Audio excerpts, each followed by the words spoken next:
এখানে কোনো প্রতীক আছে নি রে?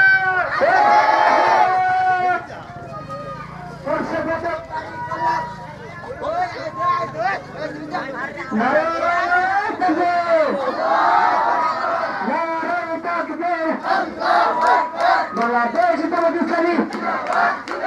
জিন্দাবাদ জিন্দাবাদ এ প্রতীক আসলে সবাই বলে একই তলে একই সুরে মা বোনেরা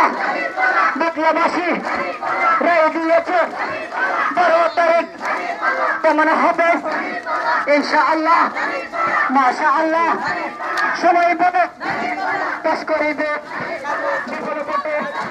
12 তারিখ